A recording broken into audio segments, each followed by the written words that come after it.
One. What's going on, world? It's your man, Mr. Mac. And I'm Crystal Leven. This is the M+M+M show, aka the Okay. show, coming to you live and direct. Happy as hell to add yet another M to this distinguished list. Battle rap legend. M+M+M. Right. If you can pull it off. M+M. If you can pull it off, there's a bar in there somewhere. Battle rap legend, internet big dog, currently living out his second childhood while he still got his foot firmly planted in the first one and on the necks of a lot of these rappers because they don't really want it. Homeboy, could you please state your name so folks know I'm not lying? It's Hoffa. Math Hoffa in the building. What's up, bro? Hands down. Pleasure to have you on here. One of my favorite people right now. He's got me he's in right now. Right now, currently. right now, currently. A day or two ago, don't mess it up. No, every time one of his episodes drops that I'm on, he drops down to like the bottom 5 because I got to deal with all the nonsense that comes from his fan base hitting me up about my opinions.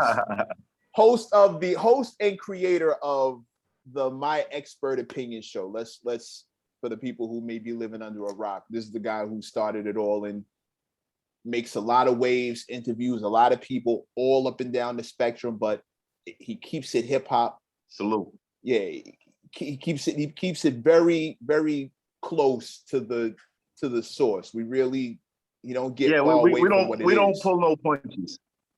We don't pull no punches, man. We don't pull no punches at all. Expert opinion. We always talk about qualified opinion. What makes it expert? Is it everybody's expert that's on there? Well, most of the time, yeah, definitely most of the time. There's always somebody on there that's putting extensive time in their craft or in the industry or whatever it is they're doing. They're definitely experts if they're sitting in that chair. Fair enough. So it's qualified. Yes, qualified, very qualified. But yo, you can't be mad at those people that be hitting you up, man. They just want to be in the shop too. I can be mad at them. Who told you I can't do that? I can just like they can be mad at him for his opinion. First of all, I don't have everybody can be mad. Let's all be mad. First things first, I don't have any say. Let's put this out here. I don't have any say on who gets in the chair. That's number one. Like none whatsoever. I'm invited up there off the strength of my long-standing relationship with Math and the fact that we've always been good people in good standing, and we've always had a really good, solid. Anytime we see each other, it's chop it up central. Second of all, the even as cool as I am with Math and as cool as he is with me, and we're Thanksgiving level cool. Like if Math told me he ain't have nothing to do with for Thanksgiving, he could pull up. We're Thanksgiving level cool. Even with all that said, if I didn't know what I was talking about, Math wouldn't have me on the show. I'm sure he has tons of people who he's super cool with whose asses will never see any of those chairs because you must know what you're talking about to be up there. You're talking about facts. That is a fact. But what's the worst comment that you've gotten from the show though? Are they conversation? Are they commentary in like the posts or like actual DM arguments? Are people actually coming after you to debate what you said? I'm blocking people who hit me on IG and a DM. You try DMing me on some critique in what I said, or you don't like what I said. Like I'm blocking. I'm not even reading that far down. I go through the comment section on when he uploads the show, but I do it lightly because I don't really F with the comments. But I will go through there lightly to, you got to like a couple things, you read a couple things, because I want to keep the algorithm going. I want to keep everything healthy. I want to, so I'll respond to like one or two things, but I don't really read. The main thing I saw one that said, dude with the dreads is just talking loud, but he don't know what he's talking about. And somebody, before I could even say anything, somebody wrote underneath that one, like, yo, if he went over your head, just say that. Like if he's going over your head, just say that. And it wasn't you from a burner account. It wasn't you. No. I like to stand in front of all my comments. That guy with dreads is really handsome. I'm just saying. Hey, dude, the stud muffin. I don't understand why anybody else is on the show besides him and Math. I honestly think the show would be boring if everybody agreed with everything we said.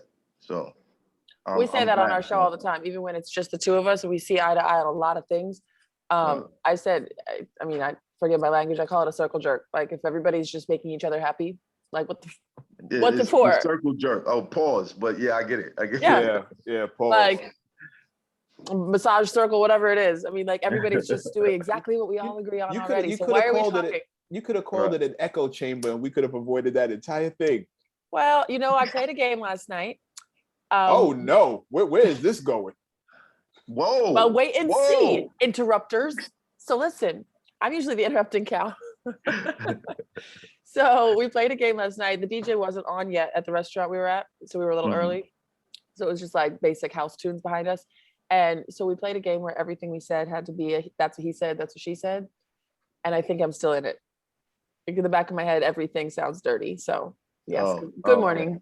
Good morning. It is. And my mug. And someone brought up circle jerk somewhere. No, that's just me. I've said that before on that. But pause. I've said it before specifically about opinions. When everybody agrees, it's just pointless. And why do you have a See, there we go. Nice to meet you too, Matt. How you doing? Good to meet you. This is my housewarming gift from the same friend that I was playing that game with, and it was her idea. Wow. So if Mecca has his head in his hands, Matt is getting to know me. Good morning, everybody. It's Saturday morning when you're listening to this. If y'all are just listening to the audio, you won't understand unless you go check the YouTube. Go check the channel. Go check the YouTube. I'm sorry. I'm just for all those who are tuning into the. I'm sorry. Okay, he covers his eyes when I do this. Yeah, it's not that subliminal though. It's pretty in your face. That's what she said. See, and we're back. That's what he said. See, okay. Wow. I'm officially campaigning to be a returning guest, a regular guest on Mav's show, because once I get over there, I can escape the shenanigans that happen over here. I'm gonna officially campaign. So it's all my fault. Mecca is like 98% of the time the one that brings up relationships, threesomes, everything, porn, everything. Yep. Wow. That's 98%. But he's not the one with the dick cup. He's not the one with the dick. Okay, I do have a dick cup. Okay. It's not for dicks, it's for coffee. Slowly sipping. Okay, all right. You said you had a party last night, then you pulled out a cup that said dick on it. We don't know what was in. Yeah, in the cup. I'm so quiet. I'm so quiet. I'm so definitely still coffee. This is so. It's black coffee, and I call it black crack because it definitely wakes you the fuck up. Sorry, excuse my language. Yeah, Math. I'm pulling up on your show from now on. I need. All right, are we just pulling the plug on this one? This is just going downhill. I need balance. This thing went off the rails. Listen, hey, Matt. Rewind. So, right. At what point do you feel like you were qualified to have a show about experts? What makes your opinion expert? Yours specifically. Well, to be honest, the show was created off the strength of I used to get a lot of bad press in the battle rap community. And because I got tired. I don't know. In what direction? I'm handsome. People are intimidated. I don't know. I have no idea. Right. Okay. But I decided. I'm just gonna leave it at that. Keep going now. You know. I decided rather than have, because this is something that happens a lot. People will try to figure out who you are through a 5-minute video. Okay. And then from then on, that character is just projected. And if enough people are projecting this image of you, it becomes fact. Right. Whether it is or not. Perception is reality. Exactly. So the perception was that I'm not very social. I'm a bully. I'm this, I'm that, or whatever. So I decided, okay, I'm not gonna allow people to talk for me or present that image anymore. And I'm probably better at talking about a culture that I helped start and help, perpetuate to the level where it's at now, with Caffeine offering Smack 119 million. That I might be off a couple million, but it's up there, right? Yeah. So I decided, nah, I'm gonna make my own show, and people will get my opinion, my expert opinion, not just on battle rap, but on hip hop and everything. So that's what I did, and it took So it's off. like rewriting the narrative. Right. Was the Exactly. initial. Okay. Exactly. Which is definitely happening now. So I'm thankful, very grateful. People are getting the real you think? Yes. Yes. Amen. And they're also getting a lot. They're also getting a lot of one of the benefits of Math's show, I think, is that you're also getting to see firsthand opinions of people who are active. And when I say active, I mean on the front line currently, as far as the cultural side of hip hop, as well as the business side. See, a lot of times with these interviews, you hear one side or the other, and it's very one-dimensional, and it's in sound bites. Like he said, 5 minute. You're lucky if you get 5 minutes. 5 minutes is actually super generous. You're probably closer to 30 seconds. You know what I mean? Tops. But at least with Mav's show, it doesn't just stop on the surface. There's a lot of explaining that gets done. There's a lot of, people walk you through why they think the way they think. You get to challenge someone's opinion. I was challenging Talib all up and down, like on the last joint when we started talking about who, is it cool to have somebody ghostwrite your, I had to defend that point, and I took it straight to Talib, and he ended up conceding like, okay, yeah, all right, well, I write all my stuff, but I'm saying. Right, exactly. He conceded the moment that he said that he's never done it. Right. So I was like, there it is. Yeah, we were trying. The question was about writing your own rhymes. That wasn't the original question, but that's what a conversation evolved to, and we ended up talking about who writes their own rhymes, and if you do, are you this, are you that? And my stance has always been what it still is. If you don't write your own stuff, you're a great entertainer, but there's always going to be an asterisk next to your name, and you can never have the title of, the best lyricist, the best MC if somebody ever put pen to pad for you. And Talib was like, yeah, but I've done that before, and I don't really need to do that again. I was like, yeah. I mean, he said, I don't still feel that way. And I was like, would you ever let anybody write your stuff? And he instantly said no. Yeah.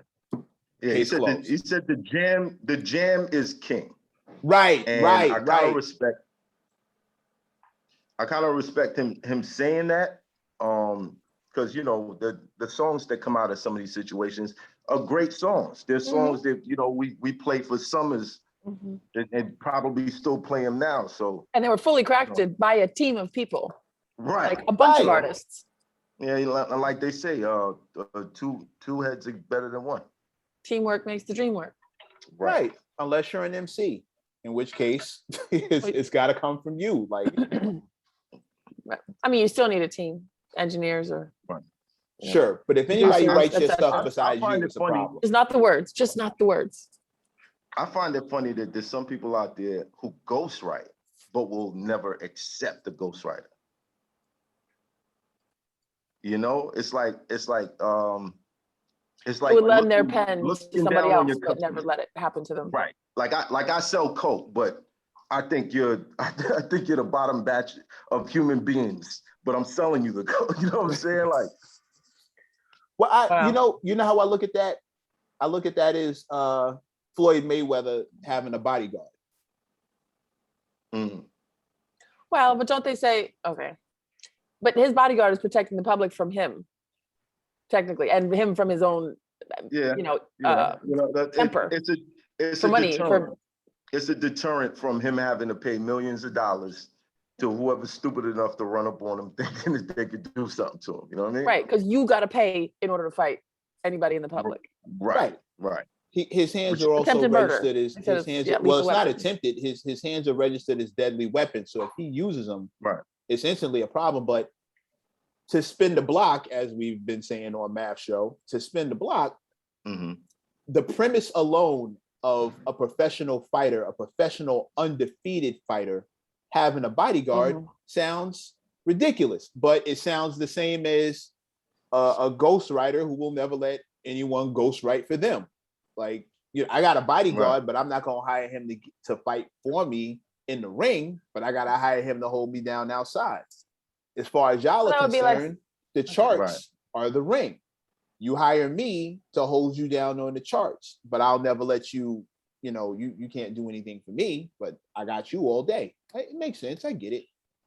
I'm curious where you stand on music as a business or music as an art, because it's both. But if we're talking about making money, then why wouldn't you just make jams and have ghostwriters and get to the top of your game? Like if you're trading Bitcoin, it doesn't matter how pretty it is, or somebody told you which one to buy or gave you advice. Like, dude, I mean, the money's in the bank, so who cares? I think that the answer to that is pride and integrity. Okay. You want that, there's something within you that wants that bragging right. Where It's how you got it, not just that you got it. You might turn down a hit record just for the sake of saying no one has ever written for me. So I think in the long run, the conversation of the best lyricist is going to be very important, because whoever's writing this shit, I'm sure that they feel like I'm a great writer, so they could be counted in that conversation. But I think we talk about music from centuries ago, and mostly we talk about Beethoven and Mozart. I guess that's the only ones we know. So where does hip hop get talked about? What part of hip hop gets talked about in 300 years? All of it. Well, I mean, we only talk about a couple artists within certain, I mean, not a couple, there's more than a couple, but like the narrative that lasted 300 years later. We might just talk about one or two, but the connoisseurs, they know the Chopins and everybody else in it, and that falls in that category. But I think definitely Jay-Z, if we're just naming the biggest names, Jay-Z, Eminem, and whoever else you want to throw in that category. And Math Hoffa, of course, Math Hoffa. Don't forget. Let's not forget Math Hoffa. We're also going to talk about that. But also we still do Kendrick. We're going to talk about Kendrick. He just went down. He just got a what did he get? A Pulitzer? A Pulitzer Prize for as an author. He got a Pulitzer Prize. We're going to talk about him.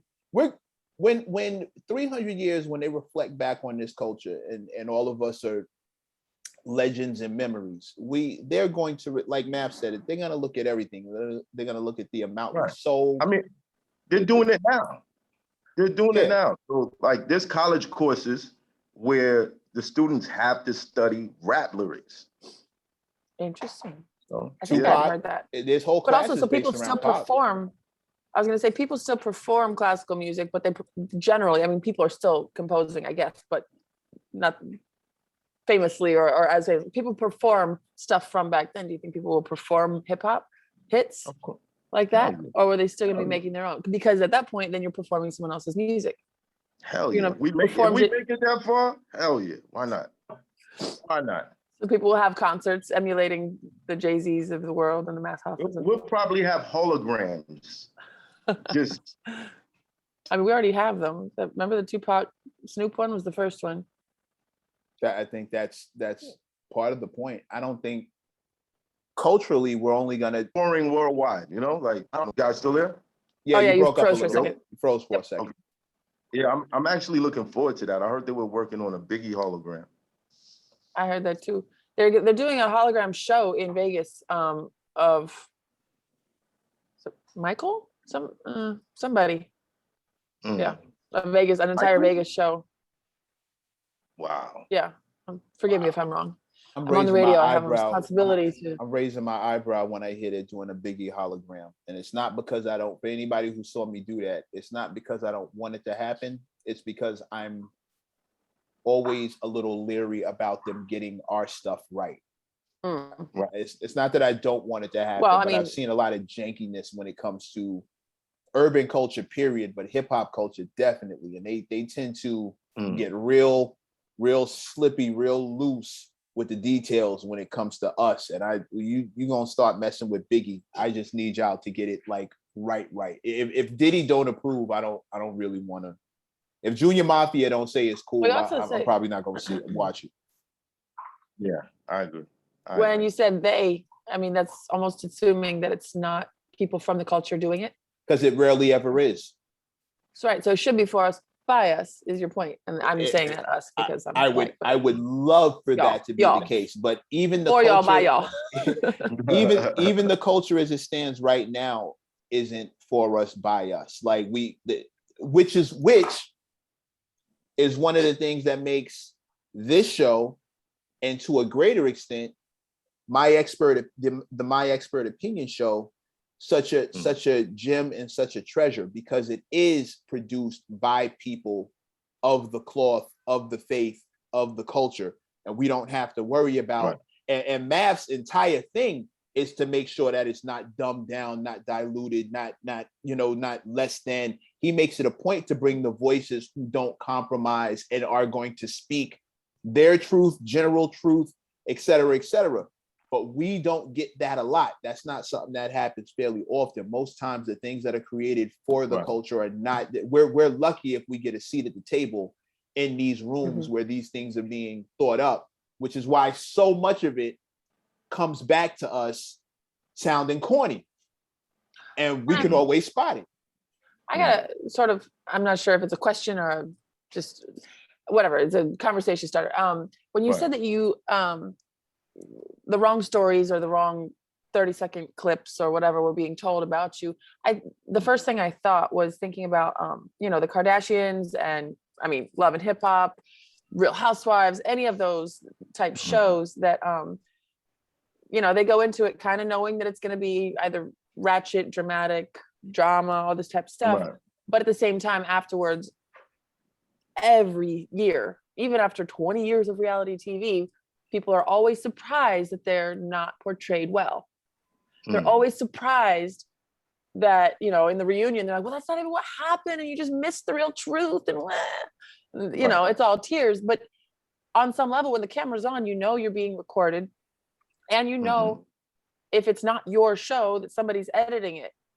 So like on some level, like, are they finding on a show like yours, are they finding the real you, or are you just, you get to perform the way you always wanted to? You get to portray yourself the way you always wanted to, because all of us have multiple sides anyway. Like you probably have a bad attitude here and there, or you probably are antisocial or a bully sometimes, but you get to portray. I think everybody is at some point everybody is antisocial, but no, on the show I get to be authentic, like 100%. I couldn't imagine myself sitting in the mirror practicing and having a conversation. So we were watching, you're getting 100%. I was watching Drink Champs the other day, like a clip that somebody posted. It was R.I.P. Chris Lighty. It was Busta Rhymes talking about Chris Lighty's passing. And at some point he was saying something, he said, but I can't say that because the cameras is on. And no matter how much he had to drink, he knew there was some things not to say because it's recorded. Right. And there are some opinions, and there's some things that I want to say sometimes, and I know it's going to come off wrong, and based on my audience and certain things, I'm like, it's not for me to say. This isn't a subject for me to bring up, either being white, being female, not having enough information, whatever the case may be. So like, is there any times that you have to edit yourself in real time? Not me, but I have. Or edit anybody else if they're like, shit. Not for the sake of content. Not for the sake of content, but for the sake of disrespect. Like, I had somebody on the show, and unfortunately I had to tell them to leave because they took a stance that was so hard on a particular topic. And they were, the other guests were kind of offended by it, but they wouldn't let it go. So that was a situation where I had to be like, yo, homie, you gotta go. You gotta go. Dog with a bone. I couldn't. And I would have preferred for them to speak their piece on it, but he wasn't allowing them to do that.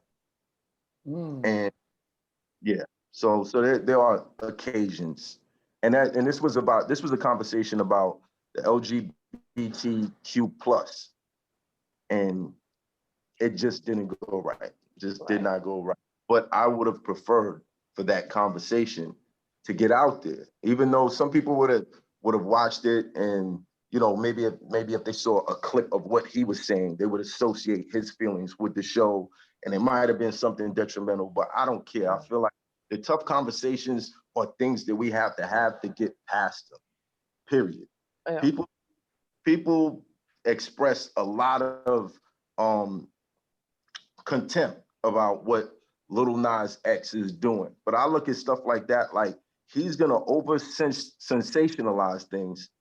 So to where we get to the level where it's normal and nobody's paying attention to it. You feel what I'm saying? Nobody's no longer offended at what's shocked regular. at least, because he's doing shock and awe. Exactly. And then at some point we just won't be shocked. Exactly. So, and then it becomes a peaceful environment for everyone. Oh, okay, he does this, he does that. It's cool. You know? Interesting. So There was, that's how I look at things. I was gonna say, I woke up this morning and saw a post about Boosie. Did you see what Boosie said? First of all, they said he woke up at 6 a.m. saying that. I go, what rapper wakes up at 6 a.m.? He was still up, first of all. Yeah, like, how about that? He didn't wake up thinking about Lil Nas giving fellatio to somebody. Like, no. He was like, at the end of the night, like, man, this dude doing so much. He kissed a dude on stage. Next thing he's going to do this. Probably also, drunk, probably high. Also, was it necessary to tweet? Probably not. But if that's half of your, for any entertainer, I think half of your fan base interest is your music and the other half is your antics at some point. I don't know if it's half and half. See, that's the difference. Boosie believes that he's taken, when you hear him talk about it, he believes he's taking a stand. These aren't antics for him. He believes he's standing up for something. And I say antics, but also just engagement. No, but I'm being super clear as far as like what I believe, what I've seen and what I'm observing. He's not doing this he's not the anti to Lil Nas X. I think Lil Nas X in a lot of ways is trolling. I think he's just trolling for attention. Maybe because the music's not that. He's the M+M for that community. With a lot less musical talent. I think he's the M+M for that community. With a lot less musical talent. I agree. Right. Like, but he doesn't. He's not standing on the talent. He's standing on the. For me, it's. I don't know one song of his besides the ones that are directly attached to antics. No, I know Old Town Road, and then I know the one where he was giving a lap dance to the devil, and I only know that one because it was in a commercial and because people made such a big stink about it.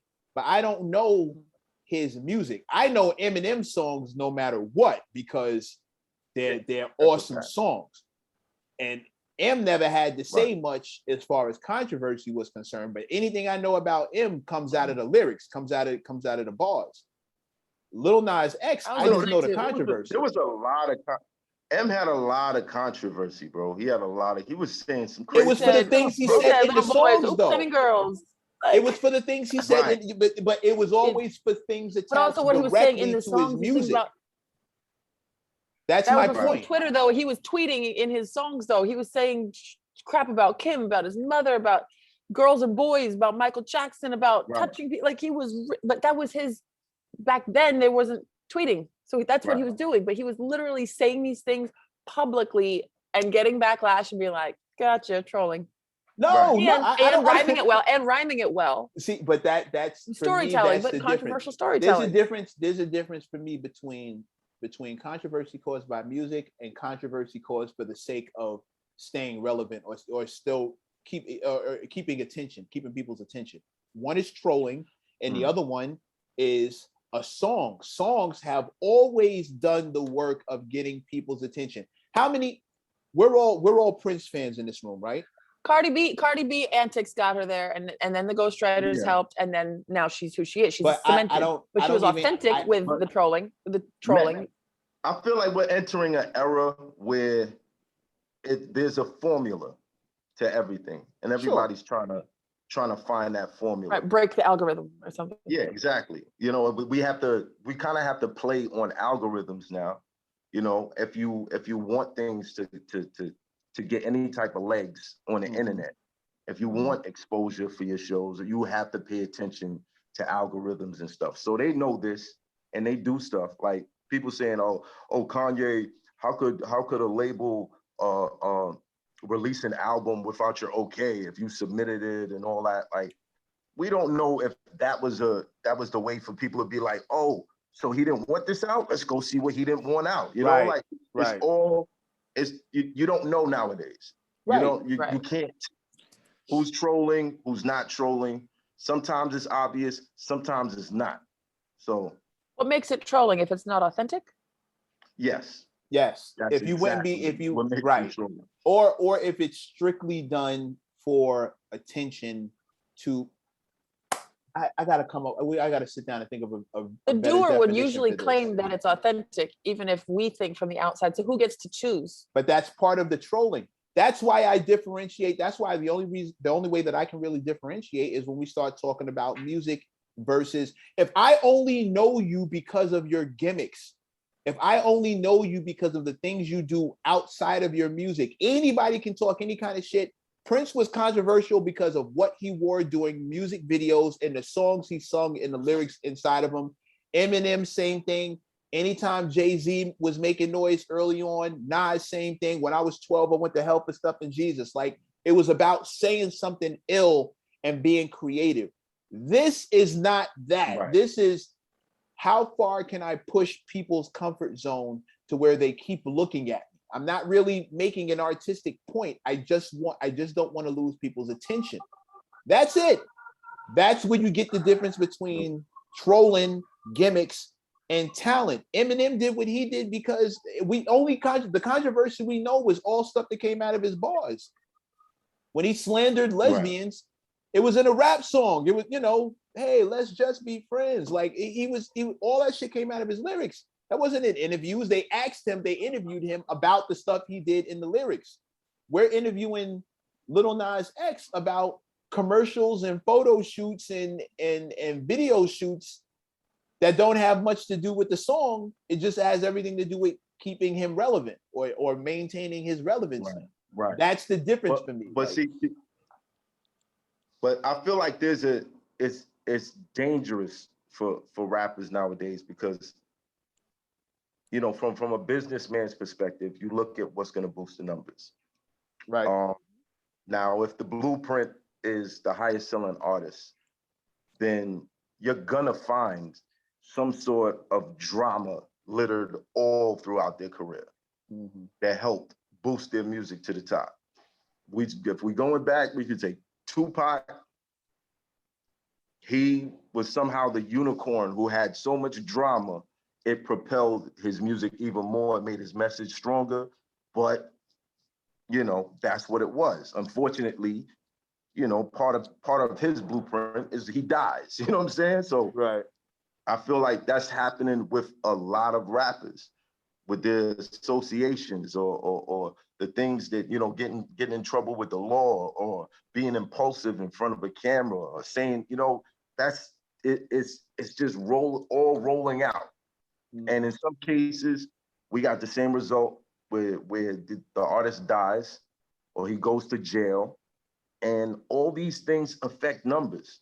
So I'm worried about who's sitting at the top and, benefiting from all of this and seeing that, this is the way to sell music, because it could eventually become a perpetuated formula that's purposely putting people's lives in danger. I think that's already happening now. Yeah. I think we're already there. I think that ship sailed like maybe 5-6 years ago. Because the people who sell our culture back to us are not invested in that way and don't really see us as a culture to begin with. For them, the numbers are king, not the culture. The numbers are king. So anything to boost the numbers rocks. And it's not a matter of, I need to say this because a lot of people seem to get it twisted. It's not as if the president of the label is sneaking into the studio late at night and leaving a bunch of drugs, leaving a bunch of liquor, leaving a gun, and leaving a bunch of chicks in there, and then sneaking back out, or just leaving a bunch of shit in their car so they can get high. They're not directly causing it. Right. No, but exactly. But they will sign the person who seems to be living that. That's the guy who gets signed. It's not a matter of them cultivating it once. They don't get a guy like Talib Kweli and attempt to corrupt him. They get the kid from off the corner who who, you know, cash rules everything around him constantly. Right. And they know what that mentality is. It don't take a Popping rocket perks and science to sipping know that that's what this lean. guy is going to do once you get him around a whole bunch of money, unlimited access to all of his vices, and no breaks. And then you just pull the restraints away and just watch that train run off the tracks. It doesn't take Beautiful explosion. Yeah, it's not 1 + 1 = 2 at that point. Like, this is what's gonna happen if we take a ghetto kid, give him access to everything, and remove all restrictions. He's going to wig out, and we're gonna sell records. And if he doesn't, it's a tax write-off, and we'll find another one, because that train is never late. There's always another one of those kids. Right? And we call them the Lils. But okay, so also there's another part of that, and that is, I'm not going to take the blame off of the labels and the algorithms that they're using the youth for. There's also a piece in there that anybody that's easily influenced and lonely and insecure and all this stuff, they see the love that is given after death. They see it, and it's almost like live fast and die hard, and at least have a legacy. At least people, like, you don't get to hear you don't get the flowers, but somehow they're not afraid of death because it seems sweeter on some level. Right. Like you'll be famous at least. Right. And it's a weird thing, like an actual no fear of death or no respect for life, no value of that within some of these young kids. Are like, if I don't wake up, at least I'll, you know. Yeah. And that's another thing that I like to bring up on the show, so that, you know, who's ever watching, who might be easily influenced, can understand the game that's being played. Right. What if I told you that getting into this lifestyle, at the end of it, you would have $100 million guaranteed? Like, it's your odds of having 100 million go up. Most of us would figure out a way to jump in, if not just do it outright, right? Most of us.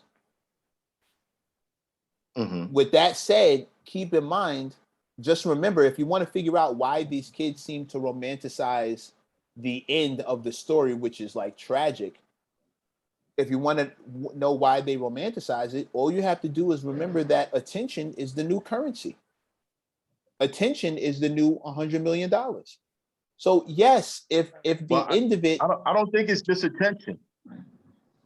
You have to also add in like the elements that Chris was talking about, as far as like depression and this idea that life should be more, and a whole bunch of like psychological issues that go into that. But at the end of the day, I think on a deeper level, it's identity, bro.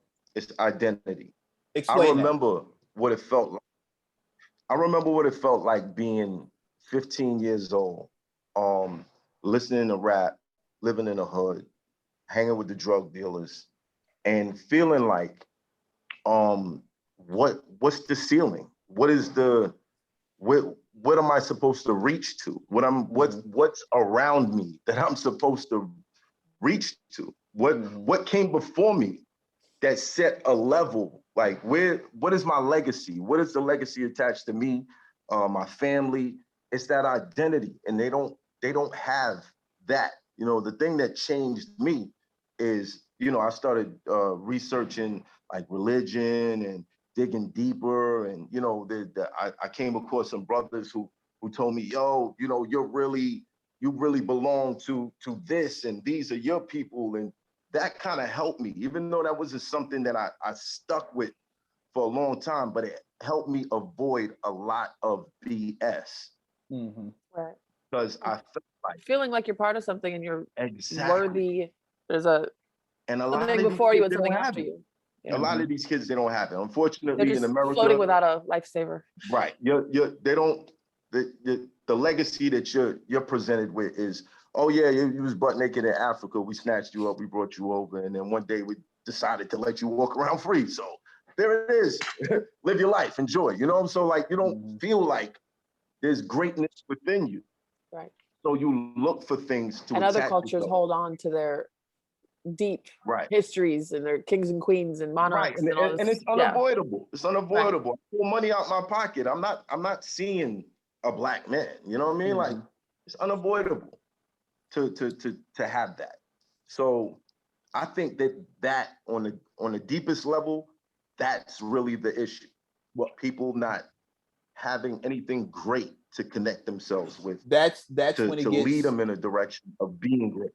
That's when it gets a little insidious. That's when what some people might call a conspiracy theory, but I don't consider it a theory. That's when that starts coming out, because I believe that the ageism plays a major part in everything that you just said. When you don't have roots, when you don't have an anchor, when you're walking around looking for something to be attached to, but at the same time, the people who have those, the people who are the anchors, who are the roots, you're being told specifically that they're corny, they wash, don't look up to them, they whack, get them out of here, don't even listen to that old shit, blah, blah, blah, blah, blah. When you start sinking into the ageism, you cut a kid off from anything that could anchor him. If we can't pass it along, if somebody sees gray in my chin and figures out that because I'm over 30, whatever, you know what I mean? Because I'm over 20, because I'm over 25, because I'm in my 30s, because I'm in my 40s, because I'm in my 50s. If you figured out that if someone is implanted in your head that anyone over this age is whack, corny, washed, they have nothing to tell you, nothing to teach you, you become like Math Hoffa without the guidance. Right. I got mine from Public Enemy. I was listening. I had older brothers. I had my father, and when it came to the culture, I had Public Enemy giving lessons, and it was a jam. But they was talking that business. I can go to EPMD and get all the hardcore hip hop stuff. But you know, when I was listening to EPMD, when I was listening to Public Enemy, you know,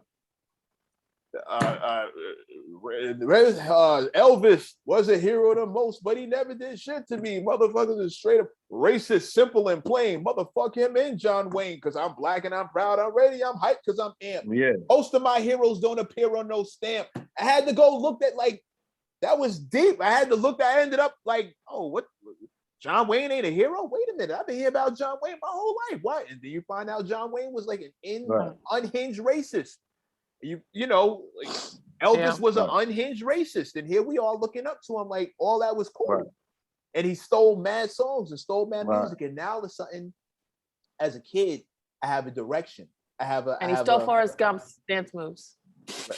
Thank you, Crystal. Thank you. That had to happen. Thank you. Thank you. And all of a sudden, you don't want to shoot the guys down the block anymore. I mean, it felt like you were fighting the home team. Well, all of a sudden it was like, you know, it's easy to be me versus you, but when we have a common enemy, it turns into us versus them. Right. And then if they have a common enemy, it turns into us versus them. It turns into us versus whoever that guy is, whoever that person is, whoever that girl is, turns into us versus them. And I got my us versus them early on, which is what gave me the anchor that Math is talking about. But had I been growing up in this era, had I become a man in this era where I was getting participation trophies, told that I mattered just because I existed, I'm important just because I exist. I'm enough no matter how much work or how little work I put in. And everyone older than me is corny, washed, and they got nothing to teach me, nothing to tell me, and there's nothing I can learn from them. Had I grown up in that era, this is what I'd look like. This is what it'd be. You can call me a softie because I am. But I have, when I was younger, and you know, at least my family told me I am enough and I'm beautiful and I'm whatever. But there's a lot of people, like now I can take, you know, water off a duck's back with a lot of mean stuff, commentary, like the paparazzi caught me, somebody called me a lady boy, like all kinds of crap. It was like, because I have short hair? Okay, whatever. Okay. Like it affected me for a day, but younger people or people without, like I said, just not as strong a constitution. I don't even know how to describe it. Insecure on some level, but people don't call themselves insecure. No. So it's hard to, you know, like calling somebody a racist, like most racists don't think that they're racist. They think they're justified in their opinions. on some level. Like they're not literally actively saying, and there are absolute bigots, but like most people with issues don't label themselves with those issues. So me being young and insecure, I mean, I've followed a million trends, like body trends. I was anorexic as hell all through high school because I thought I was supposed to be a skinny model, like and it really messed with my head for a long time. Right. So anybody that's trying to follow trends, trying to follow the rappers before them or reject the rappers before them and invent the wheel themselves, like they're all doing themselves a disservice, but they can't see it. So how do you influence somebody that's not listening? Math show, and you have to show and prove, because with a show like My Expert Opinion, you get to show and prove. They have to see it. You can't just talk to them about it because they've been hearing words their whole lives, right, and it's led them the wrong way. They've been told that they're enough, and now they don't feel like they're enough. And they've been told that they can be whatever they want to be, and now that's not true either. You're beautiful, but you also need all this surgery. Right. They've been told you're beautiful, you're perfect, but the girl up the block don't want you, or the boy up the street don't want you. Like, they've been told a lot of things, and it all comes out in the wash to be not true. A show like Math, a show like My Expert Opinion. I don't want to keep calling it a math show. I want to brand this. A show like My Expert Opinion, you are seeing people who are walking the walk, talking the talk, living the life in real life. They're actually out there doing it. And it gets beyond just the sound bites. You get to see them, you get to hear it. And now you can form your own opinion based on years and decades of musical history, musical knowledge, cultural history, cultural knowledge. You get to base your opinion on people who have actually walked the walk, talked the talk, and people who have written the Rob Report, not just read it. So now you're getting the real juice. There's a lot of sauce in there. But I think if you want to, if that's only, and granted that's only one way, and there's more than one way to skin a cat, and and the problem is multifaceted, so there's never going to be one answer. But a show like it's why I'm so happy to do the show, because I think there's a greater good happening beyond just the shit talking and the barbershop talking, the beefing back and forth. I think there's a lot of greater good that can come from having people who are actually authentically in the life speak and show and prove in front of kids who may not have an anchor and may be looking for one. Last question from my side, and that is devil's advocate a little bit. The white devil's advocate is white devil's advocate. You're the worst. Every time I say devil, I am the worst. I'm not the white devil. I promise. I want to say though, after hearing what you had to say, you are beautiful, and you shouldn't let anybody tell you otherwise. Thank you very much, Matt. Oh, that ship is sailed, bro. She's good. It still matters. No, it still matters though. It really does, because some of the most beautiful women or people in the world don't hear it because people say they hear it all the time. Okay, that makes sense. So, and sometimes in a relationship, people will be like, "I'm not telling my girl she hot. She hears that all the time." Yeah, but she only wants to hear it from you. Sorry. But also, relationship gems. Right. What I was gonna say, how do you keep their attention though? Attention spans are so short. How do you get them to watch a show with so much depth? How do you keep their interest? Get the people that need to hear it listening? How does that work? Well, there's always a formula. Always a formula, and I think just getting in depth about things that already have people's attention. That works. So I'll take a topic that's something that I know is going to grab people's attention, and then some clickbait, and then and then die. So that works. Yeah, I dig it. Yeah, I mean, and then you just keep it fun with all this personality and good looks. Wait, how'd you get the name Math? Is that your parents name you Math? It's an acronym, man. When I was young, I was big on acronyms. All my rap names were acronyms. Before Math, it was J Red, and that stood for J Rhymes Every Day. Okay. Math actually, I can share this now, because when I created it was like a secret, and I was just running with Math. I just tell people Math, but now I feel like I can actually be vulnerable as a battle rapper and let people know it stands for me achieving true happiness. So, I love it. Oh, well, look at that. yeah. On the M+M show, we got an exclusive right there. Word. I did not see that. I did not see that one come. I just thought your name was Matthew. No, see you because you watched the Solomon battle, and Solomon had everybody believing my name was Matthew. Just thought your name was Matthew. I just My name is Matthew. Justin, biblical, bro. like what? My name is Justin, man. It's not Matthew. It's not Matthew. I thought Justin. your name was- I mean, Yeah. that's so far away from math. Like, You were thought gonna your name invite was him to Matthew. Thanksgiving dinner and you didn't even know his real name. I would have Wow. introduced him as Math. Wow. My family know how I give it up. I'd introduce him as Math. Everybody who comes in my house has a nickname or a That's tag name. My family's been calling me Mecca forever. Come on, stop it. Like they know what it is in this family. We That's come what's from up. the dynamic breakers. I actually, we were meeting, Mac, we were meeting somewhere and they asked like for your full name, or I was putting you on a list somewhere and for your full name. And I was like, I said, wait, that's your co-host? You swear you know him? I was like, That happens a lot in hip hop. yeah. A lot. People ask me how to buy a plane ticket, like, and they're like, "What's your last name?" I go, "I actually have my full name out there, like, not just a joke, not the thing. It's on my ID. Like this time, it's on my ID. It's correct."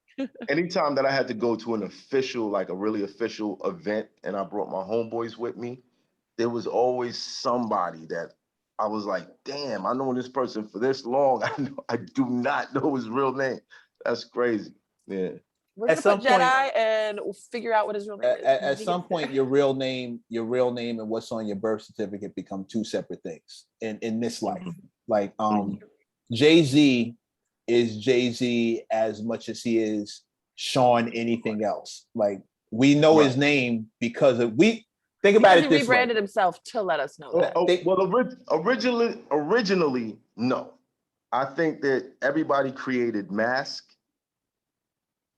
for what they wanted to present. And throughout longevity, you got to realize who they actually were. Right. Oh, well, yes, some of us did.